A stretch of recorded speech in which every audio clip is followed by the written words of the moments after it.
করবে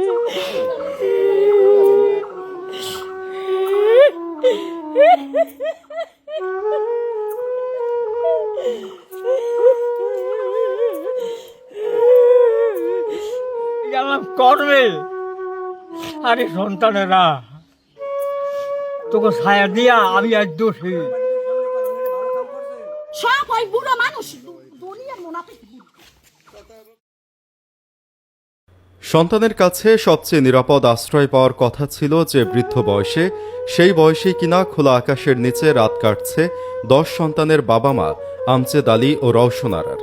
তালতলী উপজেলার বড়বগী ইউনিয়নের বড় ভাইচোড়া গ্রামে ঘটেছে এক অমানবিক ও মর্মান্তিক ঘটনা। অভিযোগ উঠেছে নিজেদেরই ছেলের বউ রোকেয়া বেগম বৃদ্ধ শ্বশুর শাশুড়িকে নিজ বসতঘর থেকে বের করে দিয়েছেন।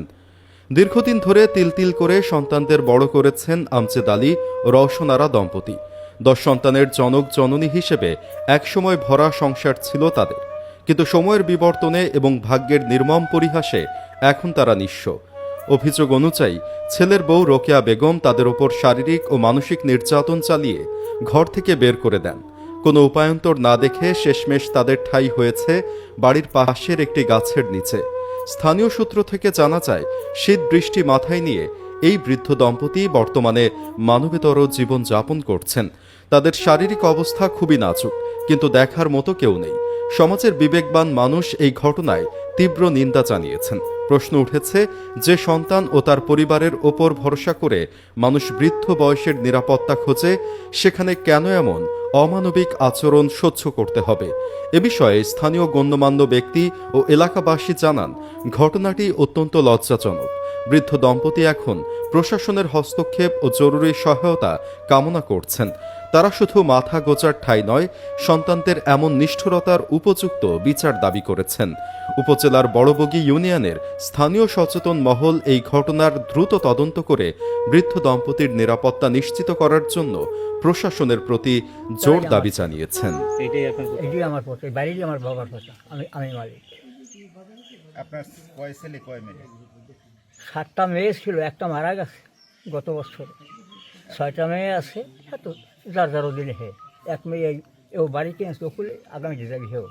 ছেলেরা এই এক ছেলে আইসে, আর এক ছেলে ওই, আর মাঝে ছেলে হন যে একটু দোহন সাইডে। ও তার আমার পাশে বলতেছে পূজা অন্যায় কি অপরাধ কি? আগামী তাহলে এতে ইচ্ছাই করে না, স্বেচ্ছায় করে না, বেহুশ করে, বেহুশে খুশি করে না। আমি তো পাইখানা, আমি সবাই, আমি ধুই তোর আমার অত্যাচার জুলুম করি না। আমার কি বাড়ি ঘরে মায়া নাই? বাইরে তো জলিয়ে দিছিলাম না। আমি মহব্বত করি যে ঢুকটা আইয়া খুঁড়া গাছ আমার গাছপালা থাকতে আমার স্ত্রীর। এটা আমার দুঃখের জন্য আমার আশা করে করছিলাম যে আমি আমার বিদায়ের সময় আমি এই মুহূর্তে এইভাবে হয়ে যাবো, অত্যাচার জুলুম হয়ে যাবো আমি। এটা আমার ভাগ্যের লেখা। কমুকারে কবার জায়গা নাই, ভাই নাই, বন্ধু নাই, এক বাপের এক ছেলে, ওখানে স্ত্রী। বিয়ে করছি, বুড়ো ওই হয়, কিন্তু সবাই হাইতে পারে, আমি তো হাইতে পারি না নামার পর্যন্ত। এই আমার দুঃখের ইতিহাস। আপনার নাম কি? আমার নাম আমজেদ আলী। এই গ্রামের নাম কি? বড় ভাইজোড়া। বড় ভাই। জি। আপনার শাশুড়ি উনি? হ্যাঁ, আমার শাশুড়ি। আচ্ছা, এই শাশুড়িকে আপনি গাছতলায় নামাই দিয়েছেন ঘর থেকে, আসলে না মূলত না, শাশুড়ি ওই দিকে আগে মুখতে মাখছে। এবার আমার বড় জালে আমি আমার খালাই নামাই এই জায়গায় দোয়াই মই ওই জায়গায় থইছি। তা মূলত উনি তো ইউনো অফিসের সামনে যে কান্না করে যে পুতের বউ আমাকে নামাই দিয়েছে ঘর থেকে। আসলে আশেপাশে মানুষ আছে, সবাই আছে, যে আমার বাড়ি, আমার জালে আছে, আমার এই চাচি হরির আছে। এখন জিজ্ঞাসা তো পান আমরা সবাই জিজ্ঞান, ক্যামেরা ভাই ধরিয়ে বললে কোনো লাভ হইবে এত করেন কা। আমরা এই যে মোর চাচি হরি, আমি একটু আগে খাওয়াইতে হই, ওই জায়গায় থুই গেছি, হুগাইছে, এখন সব কিছু দাঁড়িয়ে বুঝতে ঘরে নেই। আমরা যে অত্যাচার সহ্য করি, এইবারে যে এইবারটা পেরালাইছে মরার 3 বছর বয়স হয়ে যেত। এখন আমি নিজের টাকা কেউ জিগাই না, আমি নিজের টাকা খরচ করে এইবারটার ভালো আড়াই আনছি। এর লেগে আটতে আইসা আপনাকে দ্বারা যে বদনাম করে, আইসা আটতে যাই আমার আপনাকে দ্বারা বদনাম খায় 10টা গুঁড়ো গেরা। আমি কাল করে আইতে এই কথাই করছি, ঘরের মধ্যে দিন 24 গুম উঠায়, সে যদি ফসা না হয় তাই গুণ থেকে থাকা যায়? সে জায়গায় ভালো মানুষ থাকলে তো অসুস্থ হয়ে যায়। তাই এটা কি অপরাধ? এটা কি দোষ? আমি কর্মে এইটাই করছি যে 10টা গুঁড়ো গেরা খালি একজন এলে সম্মুখীন লেগে। আমি তো এত আমি সবার বাড়ি ঘরে ঘরে 1 মাস থাকবে, এটা আমি কইতে পারি না? তুমি এক মাস খাও মুই এক মাস কই না হ্যাঁ। মোরান থাক হয় নাই রইছে না হয় হেতু নাই, এখন তোমার থাক গড় বাঙ্গা মোরা মোরাই তালা পিয়রি সারা কেন তালা পিয়রি খাই মোরহনে তালা পিয়রি আই মোর বড় জালে মুই আর কোনো একটা ব্যক্তি আয় না, কোনো একটা ব্যক্তি আয় না, আর ওই বুড়ো মেয়ে ধরে।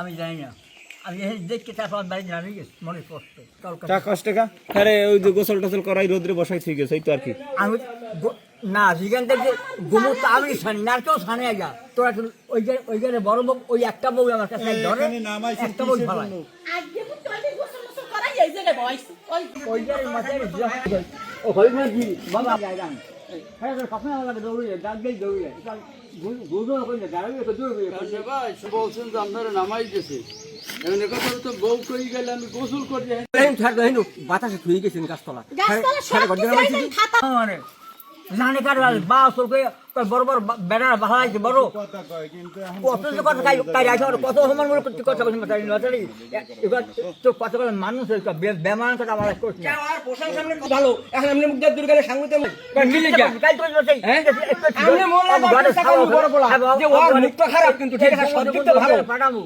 আপনি ওরা খাইবেন না হয় খাওয়াই মোরা রাত করে কথা হবে না আই গরম গরম সামনে সামনে ঘরে হাতা মোড়াটা এই লোক মাইন্ডের দাঁড়িয়ে লোক কলেজে খামু রমেন আছে জানি কার লেগে জানি লাখ টাকা হ্যাঁ তাহাজ তো গরু দিয়েছি আর গরু হয়ে যাবো না দাঁত কাছে হয় বেজিক করি সাদা কথা হয় বাজান তোমার ভালো ভালো জ্ঞানী বাজান আমি একটা পাগল রাস্তা বিষয়টা হচ্ছে আপনি তো দেখেছেন এখানে যে মা বাবাকে যে নামাই দিয়েছে আসলে আমরা দেখেছি যে যেই মা 10 মাস 10 দিন গর্ভে ধারণ করিয়া যেই পৃথিবীতে আলো বাতাস দেখায় মা বাবা সন্তানকে আসলে এই বিষয়টা আসলে আপনি কেমন দেখছেন? আসলে সত্যিকার অর্থে পৃথিবীতে আসার একমাত্র মাধ্যম হয়েছে উপরওয়ালা, তারপর মা 10 মাস 10 দিন সন্তানকে গর্ভে ধারণ করে, বাবা অনেক কষ্ট করে এই সন্তানকে মানুষ করে, তার প্রধান উদ্দেশ্য হচ্ছে শেষ বেলায় এসে সন্তান মা বাবার ভরণ পোষণের দায়িত্ব নেবার। সেখান থেকে আজকে যে ঘটনাটা আমরা দেখলাম, যেখানে যে ছেলের বউ ছেলের অনুপস্থিতিতে মাকে এবং বাবাকে যে বাড়ি থেকে বের করে দেওয়া হয়েছে, আসলে এটা অত্যন্ত দুঃখজনক এবং এটা সামাজিক দৃষ্টিকটু।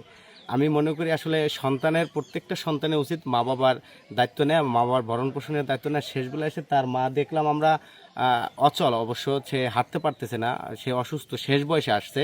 এই শেষ বয়সে আসার পরে একজন বৃদ্ধ মানুষের যে ভরণ পোষণের দরকার, যে সেবার দরকার, আসলে সেটা অবশ্য সে পাচ্ছে না। আমরা এখানে আসে যেটা দেখলাম, আর বিশেষ করে যে এই যে সন্তানের স্ত্রী যে তার শাশুড়িকে শ্বশুরকে বাড়ি থেকে নামাই দিয়েছে, আসলে এটা দৃষ্টিকটু এবং সামাজিকভাবে এটা দৃষ্টিকটু। আমরা আসলে এরকম কিছু আশা করি না। সন্তানের কাছ থেকে প্রতিটি সন্তানের দায়িত্ব তার মা বাবার দায়িত্ব নেওয়ার। মুরব্বীকে আমরা দেখেছি তালতলী উপজেলা নির্বাহী অফিসারের কার্যালয়ের সামনে বসে কাঁদে। আসলে মূলত বিষয়টা কি একটু বলতে পারেন? আসলে উনি কেন কান্না করেছে ওখানে গিয়ে?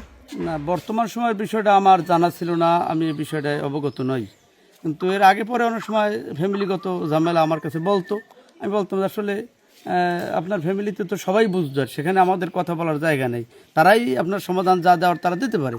আপনার ছেলে আরও 10 জায়গায় সালিশি করার যোগ্যতা রাখে, আপনার বড় ছেলে, সেখানে আমরা সালিশি করতে পারি না। তার ছোট ভাই, আপনার ছোট ছেলে, এই ঘরে যদি টুকিটাকি ঝামেলা হয়, আপনার ছেলেই যথেষ্ট, এখানে আমাদের যাওয়ার কোনো প্রয়োজন মনে করি না। তারপর যদি হেরা ডাকে যে আমরা সমাধান করতে পারি না, আমাদের সাথে সহযোগিতা করেন, তাইলে আমি তাদের সাথে থাকতে পারি।